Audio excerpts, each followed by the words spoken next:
You're watching BCTV. We're all about Branford.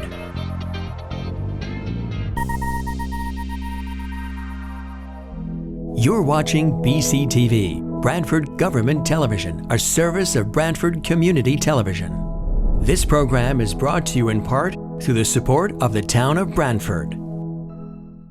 Good evening and welcome to the Board of Police Commissioners meeting held tonight, June 9th, starting at 5:30. First item of the agenda is call to order. We have everyone here but John Sasulis and John Ells.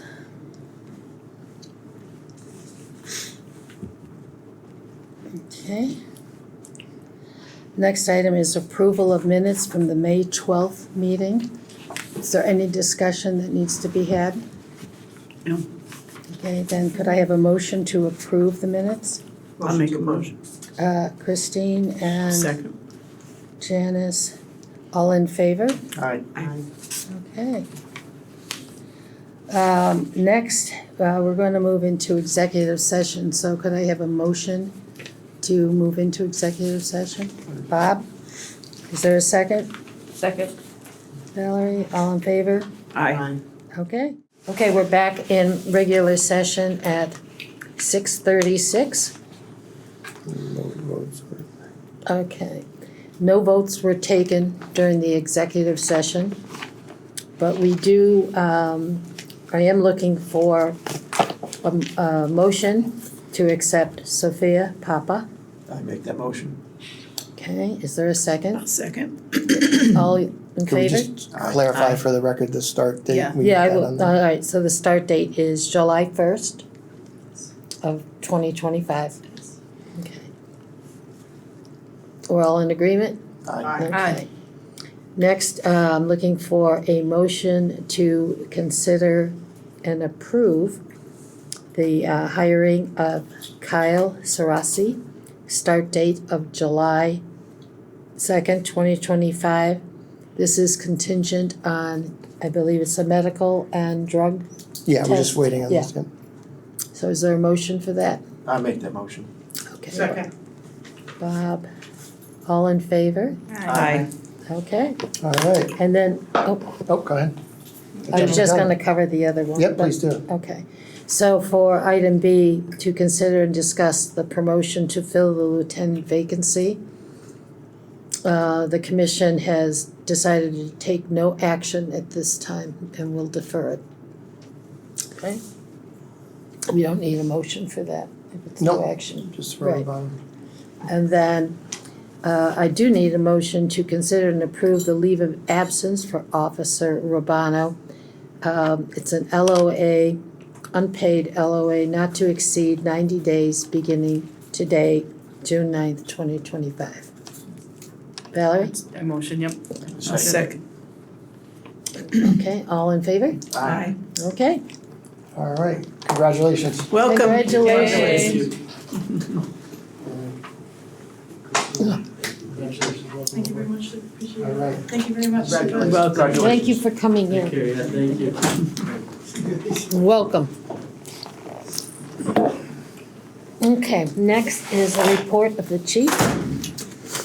All right. Let me go through the report very quickly tonight. We've had a long night. Basically, everything's kind of stable. Slight increase in the disorderly conduct that sometimes has to do with, drunken behavior, fighting, arguing. That did jump up a little bit in the months prior. The DUI, only 2, so far, so that's good or bad. I don't know how we interpret that. Our mental health calls, those are up in May, as opposed to 38 of those in May, as opposed to the 24 in April. And then the overall domestic disputes are steady. Unfortunately, again, the family violence one, we had a good month in April, but that spiked back up in May. In the drug overdose, you'll see there's 3 in May. I'm sure some of you are aware in some of the media, there's, again, bad batches of fentanyl or drugs laced and mixed with fentanyl. We've had several others since this report, and New Haven County has gotten hit pretty hard. So for those that can, if they need help, we encourage them to get help. For those that may not want to, the availability of Narcan, we encourage that. You can get that at your pharmacy, or you can stop in, and there's many places to obtain that. That might be a good idea in light of what we're seeing. Some of the notable arrests you can see on the bottom there, as we talked about last month. Mr. Esposito was arrested for the murder and the murder with special circumstances. For the homicide, he is in custody as of today, still awaiting his adjudication process. Chief? Can you explain what murder with special circumstances? So there's subsections within murder. It could be multiple people at one time. In this case, it was due to his age because he was a child. That's what drives the special circumstances component of it. Thank you. We did have one burglary, the Leeds Island Road, the Dunkin' Donuts there. They smashed a window. You see below that the locations and the dates and times of the 2 driving while intoxicated. The larcenies, again, at the Kohl's, we've been seeing an uptick in some of this activity at Walmart. Patrol's been working with them and doing some deterrent runs through there. We had no stolen cars last month, and of course, we did jump, but only 2. I say that cautiously. And those were one on School Street, one on Maltby Street.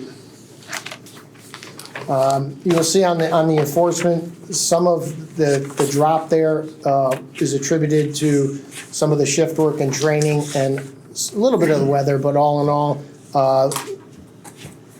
also coincides a little bit with the call volume, but those numbers got to get back up. We got to get back out there. They are pulling radar numbers specifically. We've focused on the school zones a lot. Now, as we transition to the summer months, we're going to go to the pedestrian populated areas, and they are out there. But we're gonna work on that, and just for the public, our DUI enforcement, our focus. This again dovetails with the enforcement end of it. So we're going to be out there. Motor vehicle accidents, very little, if any, change there. I heard that there was another pedestrian hit on the same corner of Mount Louise as Main as about a month ago. I'm not aware. There was one in this reporting period. I believe that they were transported to the hospital and had recovered. Lieutenant Carangelo was heading up that case. That was the first one. Yeah, I'm not aware of the second one. Okay, it happened sometime this month. I have to get back to you on that one. Okay. Hopefully, it was not of significant injury, because unfortunately when it meets that, we're notified. Yeah. All right, the bigger part to go over a little bit again is the personal overview. We've included this for months now, but I just think it's important to see where we are. So in a snapshot, basically, we have 4 officers that are in different stages or on FMLA. So that pulls from our allotment. We have 2 up in the Meriden Police Academy as we speak. They're not going to be with us for quite some time. We do have 1 dispatcher who is finishing up her training, and hopefully she'll be ready for solo work soon. The July 1, with the new fiscal year, we do get 2 additional officers. They are working on that right now. We haven't had very good luck in this round either. We're not seeing the certified officers. We do have 1 that we're vetting right now. We'll see how that process works out for that individual. Obviously, if they do meet our standards, we would like to bring them forward. The certified does help us tremendously. So we're gonna be looking at filling those 2 spots in July. We have 1 remaining right now that we're still, we're working on, so the 2 that you made tonight, we still have 1, and then we're gonna have the 2. With that said, we have 1 officer who is informally said a retirement is nearing. I don't have a letter to make that public, and we are losing Officer John Casella in July. So there's 2 more vacancies, and I can expect maybe another one after that. So the constant revolving cycle. The additional positions have been very beneficial, but we have to get full staff to realize those benefits. But, you know, we're always averaging 2 up at the academy, 2 going in. The 2 tonight will be going in I believe, second week in July. So again, the cycle continues, and we're doing our best to try to fill those as fast as we can, with doing our due diligence, obviously. The training synopsis, the basic stuff here, some of it is, you will see that the drone team, as you recall, you've approved a while back asset forfeiture for a drone. Sergeant Romanello's running that team and getting everyone up to full steam, but we do have that. It is operational for the operational challenges that we do need it for. One of the other good news is Officer Adriana Carrasco. She came over as a certified. She's on her own, doing very well, integrated very well. We're very, very happy, and we wish her continued success. As far as correspondence, little reach for Officer Brett Johnson and Ken Eardos. There was someone whose daughter was in a wheelchair, and they had some issues, and they needed a way to get back from Walgreens to their house in East Haven.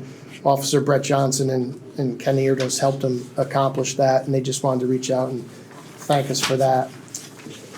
A resident who had suffered the loss of a loved one wrote a very nice email wanting to thank Officer Palmalos and Officer Abley and their compassion and their assistance during that very difficult time. And you can read that there. Very, very nice of them to take the time during that tough period for them and to reach out and thank them.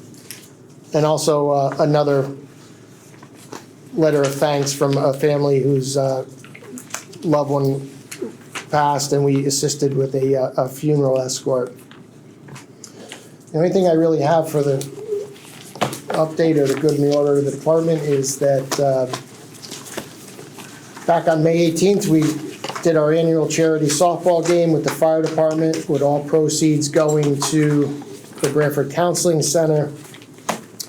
As you can bet, we won, because the commission has stacked a lot of D1 and D2 baseball players over the years. But the weather was nice, a good turnout, really good time, had a lot of fun, and we appreciate everyone's support going to a great cause. We work very closely with Peter and his staff at the Branford Counseling Center and Danielle as part of that, so they're big partners of ours.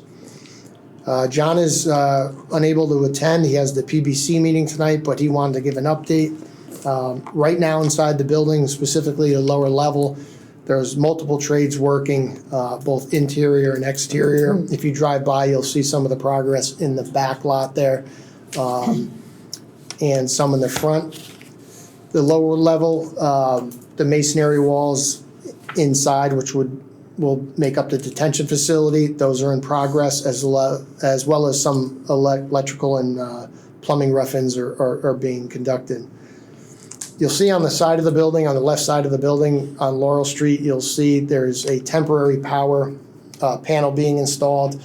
We're going to transition a sole power source for our dispatch center, which will then relieve them of relying on the current infrastructure for power in the building, so they can work on that and replace that. So that is in progress right now, and you can see some of that activity on the side of the building. As far as purchases, the lower level, which encompasses roll call, the gym, the locker rooms, detention, all the furniture for those areas have been purchased. The PBC has authorized that, and those are all identified and in order right now. Additionally, with that, they've identified some of the longer lead items. One of them is like the dispatch consoles, the furniture that they use, the specialty furniture they use. That has also been purchased early. So the upper level, which is the mainly administrative and office area, those furniture, fixtures, and equipment have not been purchased yet, but everything else below is all set in process. So that's all he had on that, and with that, I'll conclude my my part unless anyone has any questions. Thank you, Chief. The last thing on our agenda is the report of the chair, and I have nothing to add. So I think I'm looking for a motion to adjourn. Bob, is there a second? A second. Janice, all in favor? Aye. Okay, this meeting has concluded at 6:51, and thank you all. This program was brought to you in part through the support of the Town of Branford. Watch town meetings and other videos on demand at BranfordTV.org.